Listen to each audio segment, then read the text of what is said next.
pleased to be joined in the downtown den, as we call it, by David Harland, the Chief Executive of Eden Project International. Thanks for coming along, David. Thank you, Simon. Good to be in the downtown den, as you're calling it that. Absolutely. And just by way of introduction, you're the Chief Executive there. You're based in Cornwall, from what we've said previously. Very much a background in finance. Give us a little bit more about your background, David. Well, I was way back when. I was born here in Cornwall, but to parents from the outside, they moved here in the 70s. So we've got a couple of generations to go before I'm classed as Cornish. And then I tried my best to avoid finance and accountancy, and I studied French and German and all sorts of things, and still couldn't avoid 3 generations of accountancy in my family. And eventually I found myself in healthcare, actually, particularly in mental health and domiciliary care and learning disabilities and so on. And I'd probably still be there, but then the opportunity with Eden came a knocking, and the chance to kind of come back to the Southwest. Right, brilliant.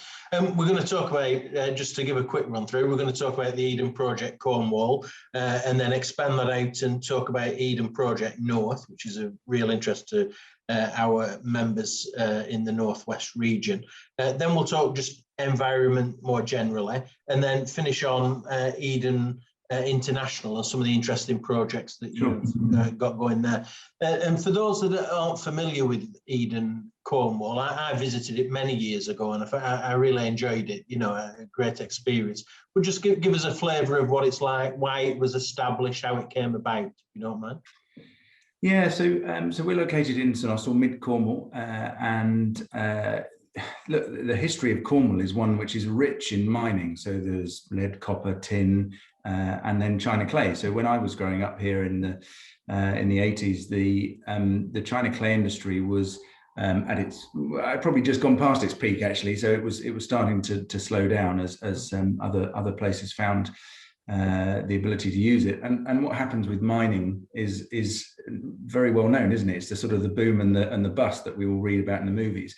And as I was growing up, it was shutting down and leaving very much scars on the landscape. So you get these big pits where they blast out the China clay, but it was also starting to leave a bit of a scar on the community. And the truth is, as I grew up, if you were going to do something with your life, you were probably going to leave, because there weren't, increasingly there weren't opportunities in Cornwall, and certainly around the St Austell area. And so what we did with Eden was to take one of those derelict, sterile pits at the end of its useful life, used up by humans, and we breathed new life into it. And so what you've now find is the largest plant conservatories on planet Earth, one of which houses a full height rainforest.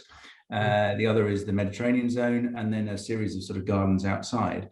But the idea of Eden was very much to talk about our interdependence on the natural world. It was to try to get into a conversation not about about gardens per se, but to talk about this fabulous planet of ours, and that we're reliant on it. And so we wanted to get to audiences that wouldn't normally go to gardens. So we have zip wires, and we have 8 rock gigs every year, fantastic restaurants and catering and so on, and we've had 21 million visitors since opening just over 20 years ago now. In fact, it's our 20th birthday in 2 days' time. So all right, congratulations. Yeah. I didn't realize that. Yeah, of course. Yeah, because it was a Millennium Project, wasn't it? It was, and it was a good example of private-public partnership. The total cost of Eden, getting on in its first phase, about 101 million, and 50 or so of that came from the Millennium Commission at the time.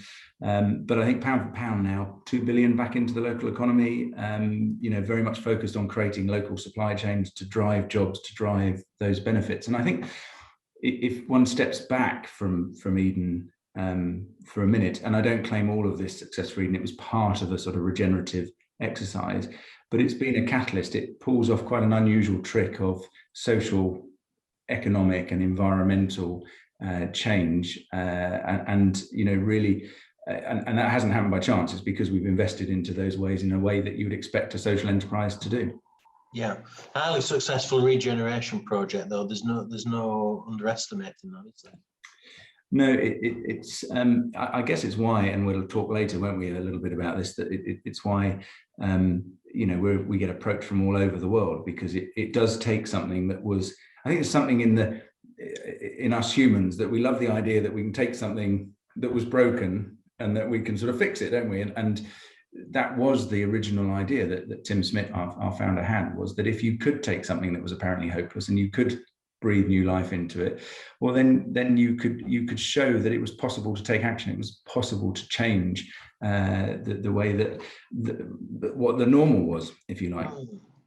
And moving that on to Eden Project North, I presume not everybody will know lots about it. I know there's been quite a lot of regional coverage and some national coverage, but still relatively unknown, and people might not be that familiar with Morecambe. I am, but many people might not be. And I guess you're not just intending to just transplant what's been done in Cornwall into Morecambe. I guess that's not the idea.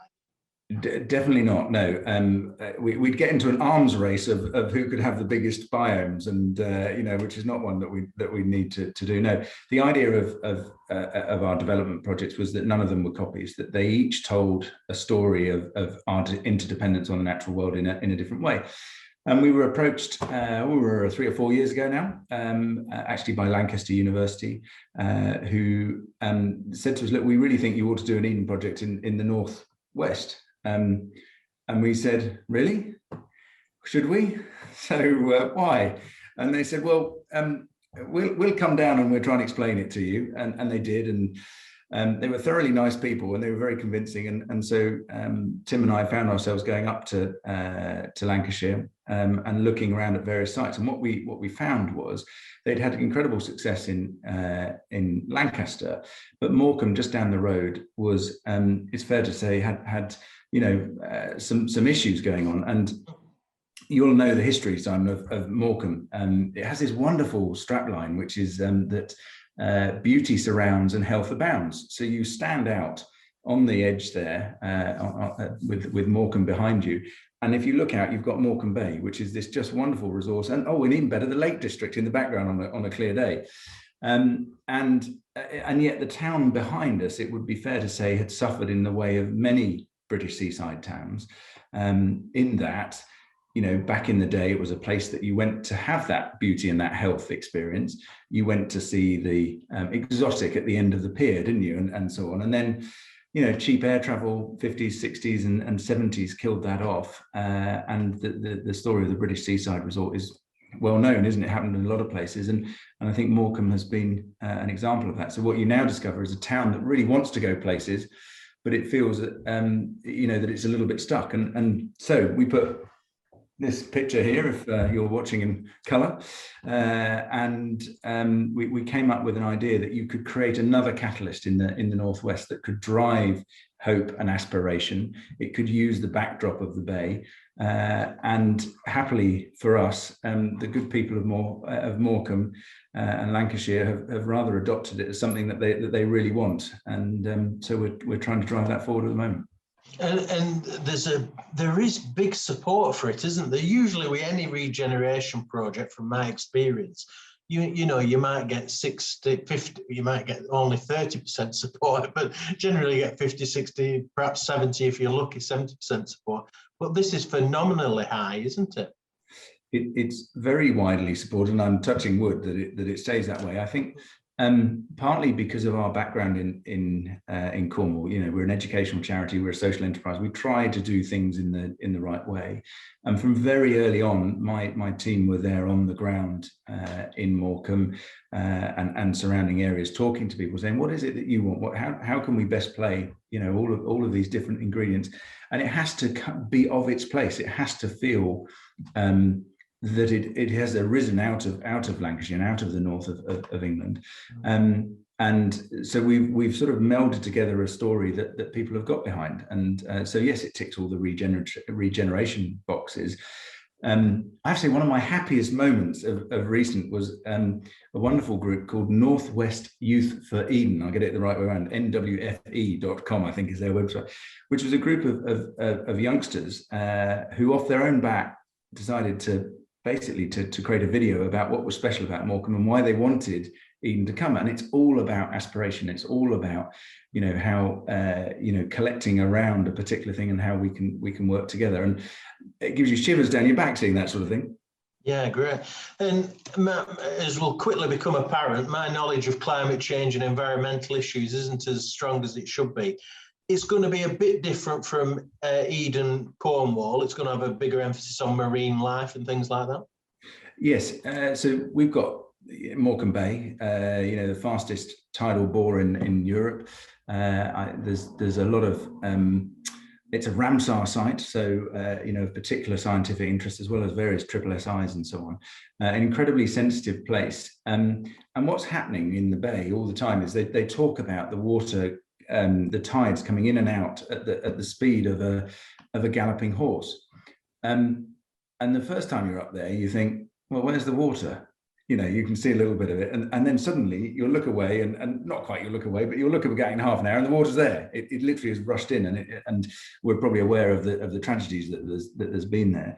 And what we wanted to do was to change that sort of perception of fear to awe and to wonder, if you like, of what was actually going on. Because every 6 hours or so, you've got this incredible sort of melange of stuff happening there right in front of our eyes, except we don't realize that it's going on. And that those tidal rhythms, those lunar rhythms, are actually syncing with our rhythms and the rhythm of the town as well. And we want to show people what happens when those rhythms are both in sync, i.e. the world is working pretty well, and when they're out of sync, i.e. it's not working so well. And so we have this concept in the middle of it called the rhythm machine, which is going to do that, take people on a bit of a journey.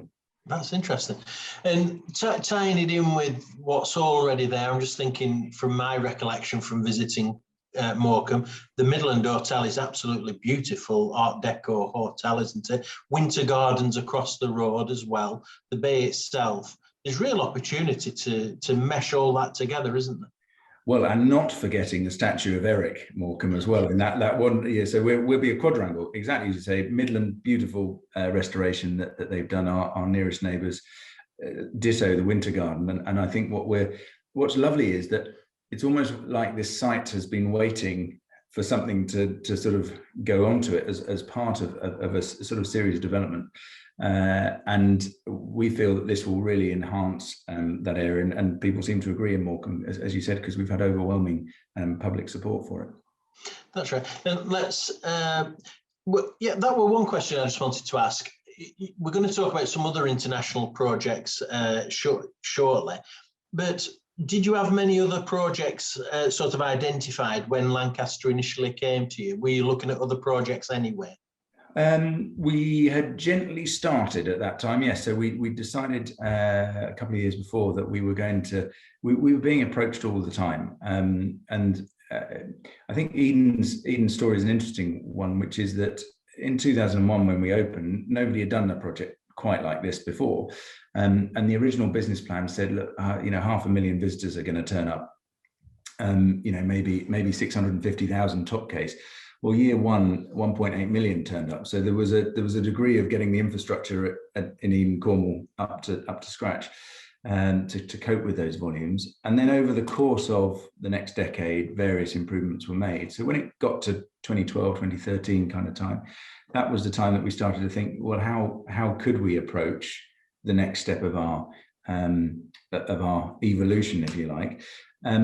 And that has also evolved since then, because we didn't want to do copies. We knew that, but we did know that the environment was something that interested people in the round, and we felt that it was all very well having digital conversations with people, but if you really wanted to get into a conversation, you had to have physical manifestations where people could create their own narratives about their own stories, and that would have greater impact. So for right or for wrong, that was our approach. So yes, we started, and Morecambe was one of the earlier ones that we got involved in.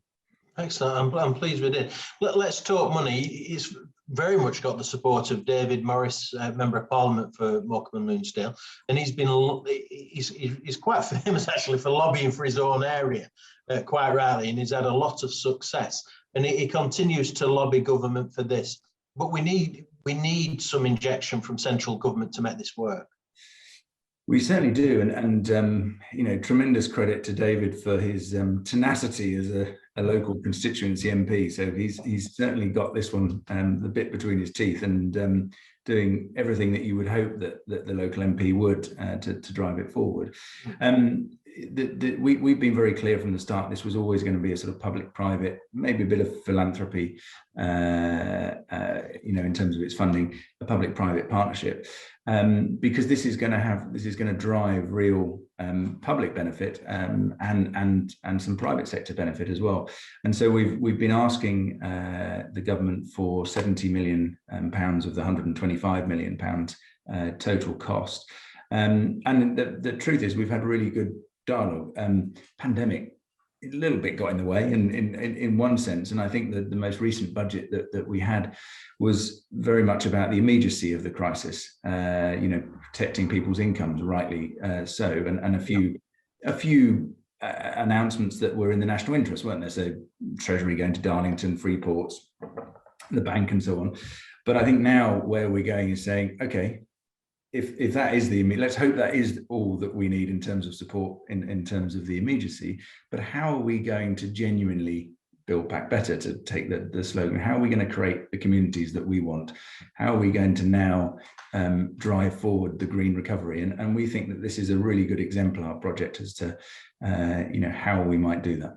Yeah, well, good luck with that, and I'm sure others will get behind you in terms of lobbying and pushing government to make that commitment. I have a very technical question here from Alan Cross, which I'm going to read out to you, David, and I'm pleased it's going to you and not.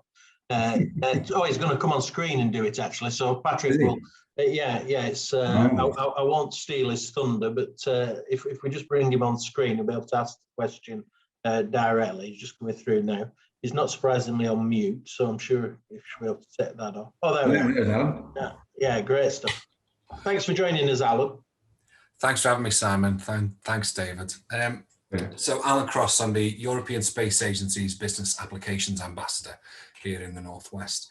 I'm going to put you on the spot a little bit and ask about any plans that, not just for Eden North, but for all of Eden, that you have to include up-to-date satellite information, Earth observation data, for example, to enhance that user experience so people can see up-to-date information and insights on what's happening with their environment. Well, 100% yes is the answer. Funnily enough, the conversation I was having before this one was along similar lines. So when we started out, I don't know if you can actually see them. No, you can't in this image. One of the images that we had got little rovers going out onto the bay, and you know, the idea there was to convey that we wanted to start sensing, you know, what was going on in the environment, what was happening with us, and so on. And we have this particular zone of the project, which at the moment is called the Natural Observatory. And in there, what we've always talked about is how can we democratize, if you like, engagement with science? How can we actually have live data feeds in there, bringing this all into life? You know, it won't surprise you, people at Lancaster University are very keen to start talking to us. But the idea always was that this was was democratized, was a part of a collaborative effort. So the short answer is, now is the moment for that dialogue, and would love to introduce you to a couple of our team and you know, get the conversation going. So yes is the short answer, and more help, please, Alan. Yeah, great. We're a funding body as well, so we might be able to help out with some financials there. Even better. Well, we'll connect them afterwards. That would be great. So, thank you. Really appreciate the question. Thanks, Alan. Really appreciate that. And just saying that, I mean, the impact for Eden North is really regional. It's not just local, is it? I mean, way beyond the Northwest, even probably. Well, way beyond. And I have to be careful when I say this, Simon, because it's a bit like we just happen to be in St Austell, and it happens to have had an impact. This just happens to be in Morecambe, and of course we'll ripple out from there. And it's great that it's in Morecambe, don't get me wrong, but we want to get this on the front of magazines all over the world. We want to be having conversations with people like Alan and others about how we bring, you know, the whole thing together. Because I mean, people talk a lot, don't they, about global solutions and you know, at that time they, well, what's global? Global is really a series of locals added together in some way. And I think the pandemic has made us all think a bit like that, haven't we? Because we've been confined to our local or our regional areas. And so, of course, we do things like using the local supply chain and building the local supply chain so that we can buy 80% of our goods and services there and so on. But actually, this needs to run deeper. This needs to get right across across the north of England and be something that everybody's proud of. So, as I say, that people, I mean, it's very funny. I don't know what people in Morecambe have done, but everybody seems to have a relative, you know, who lives nearby or knows somebody that lives there. Because I go, you know, before the pandemic, we've got a lot of projects around the place. Everyone talks about Morecambe. It's amazing. So it's wonderful. Yeah, it's great. It's great. It's a renaissance. I love it. I used to go for my holidays there as a child with my mother, so we had a great time. And it's great that the renaissance is being developed. It really is. But you touched on there about climate change and the bigger global issues, which is the subject I sort of wanted to move us on to. So it leads in nicely, really. There's international targets in terms of climate change. How is the UK doing? What more do we need to do? Some of this is about education as well, isn't it? Because it's a collective, it has to be a collective ambition. It can't be just done by business or government or anybody else. No, it is a collective ambition. I think it's important that actually both government and business lead and help us as individuals, if you like, or you know, communities to make the right choices. You know, we have a climate conference, don't we, coming in 1st of November, COP26 into Glasgow, and rather like the Paris meeting, which was the last time that if you like, the eyes of the world really came together and really got success. I think we have to be really on our game as the British, if you like, as the host nation. The Americans are going to come and play this time. Hopefully, they're going to go back in, which is clearly important. And I hope that what we'll see is some real action within that conference, but also some leadership from Britain. And the signs are good, by the way. You know, the signs are generally good that we're making the right steps. It's just a real opportunity time for us to talk about exemplar projects like Eden, by the way, but there are others as well that we should be doing. And talking about international gatherings, we've got the G7 in Cornwall in June. That's right? Yes, we have. Yes, so which is also exciting. And isn't it funny to think about the G7 as the warm-up act to COP26? I say that with a smile on my face, but I mean it's wonderful because again the eyes of the world will be on Cornwall, going to St Ives, Carbis Bay, and what an opportunity! I mean, the opportunity we'd love is to get a few of the world leaders along to say, look, you can have, you know, business in the community, if you like. You can. I think Cornwall's a really great example of that actually in the round. It's a fantastically beautiful place. Still one of the most deprived areas in England, you know, economically. But to show the good sides, but also show the bad. And I don't know if you've watched any of them, Simon, but this year, everybody who seems to make documentaries seems to have decided to make one in Cornwall. So we've had various people coming down. And what's been really interesting is a lot of them have shown the positives and the negatives of the place, and made them very real. So hopefully we'll be able to show the leaders some of that. Yeah, and well, the G7, for those that don't know, bringing together these world leaders, top significant countries, 7 countries. Are we likely to see President Biden at Eden, Cornwall? Has he been invited? Well, the offer's open. There's offers open to all of them. You know, you'd love the idea. I mean, they've got to do something, haven't they? Whilst they're there, you'd hope. So let's keep our fingers crossed. I mean, we have a project in Australia, which is actually also in a form of mine. I would love, because the Australian Prime Minister Scott Morrison has been invited, you know, Australia's got a lot of mines, and it would be great to get him along to say, look, come and see one that's been regenerated, and have that dialogue. It's a great opportunity there, actually, isn't there? Perhaps a little more controversially, certainly for the moment, is the idea of this coal mine in Cumbria, and some of the argument is that, well, we need to mine coal to be able to fire the making of steel, which we then use to make wind turbines and all the rest of it. What's your view on this? Well, I think with the context of COP26, it looks like quite a difficult decision, you know, and so it's one I believe the government have called back in. So now, you know, everybody seems to be blaming everyone else at the moment, as far as I can tell. But of course, it will drive jobs. Of course, we need to understand our relationship with mining properly. But I think it causes some difficulty in our relationships with other countries to preach about green and clean power source. And there have been days when we've not been using coal at all for our, you know, across Britain, quite a few actually in the last year or so.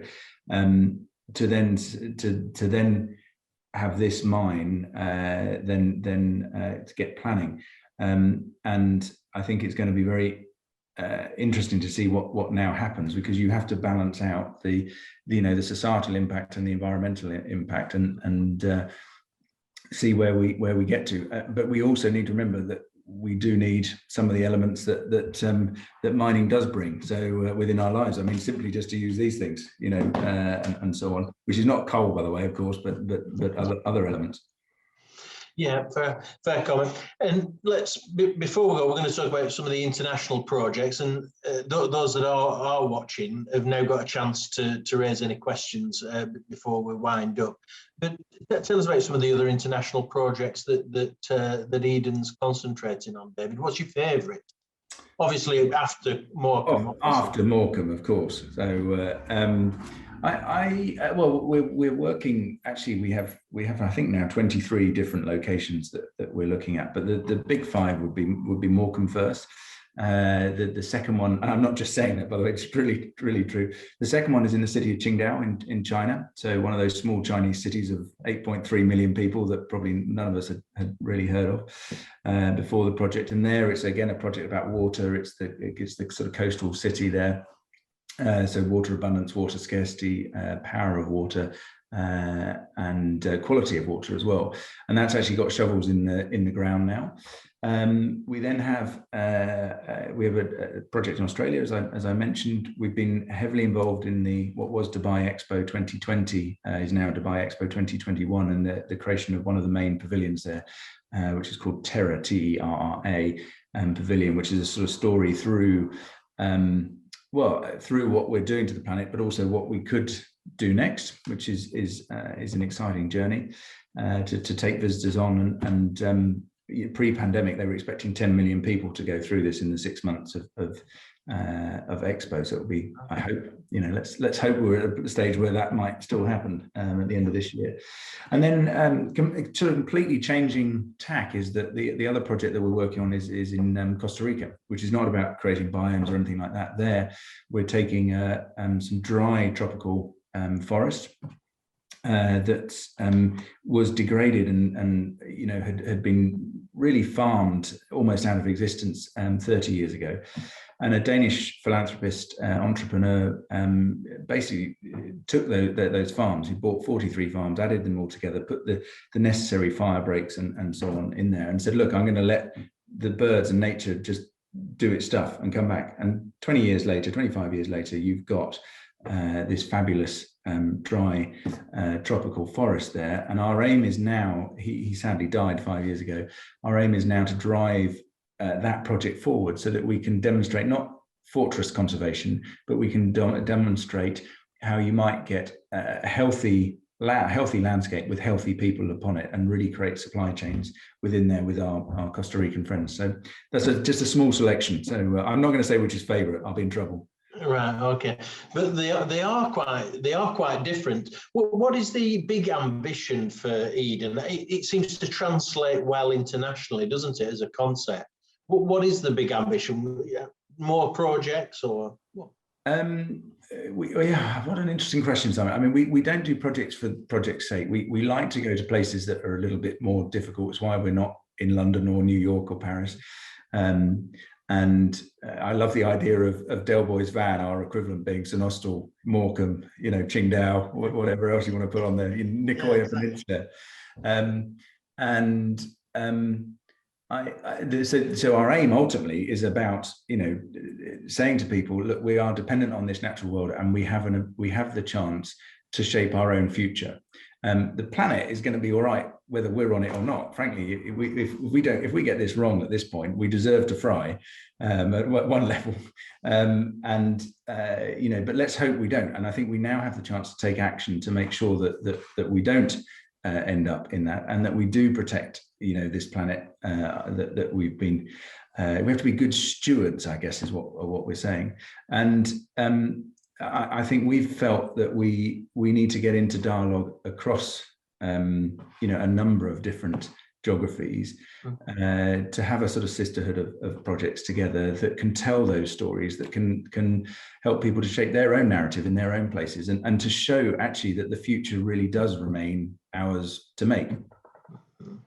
Well, I wish you all the luck, David, and everybody involved in Eden. I think it's really inspirational. I think you're having a great impact, actually.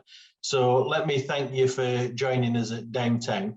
I'm sure we'll meet up in real life at some stage. Hopefully Morecambe, actually. Well, there we go. That's what we'll have to do, Simon. Yeah, absolutely. Well, thank you very much indeed. Thanks for joining us. Pleasure. Thank you. If you enjoyed that video, then please subscribe to our YouTube channel on the link below and be among the first to get to listen to all the latest interviews through the Downtown Den.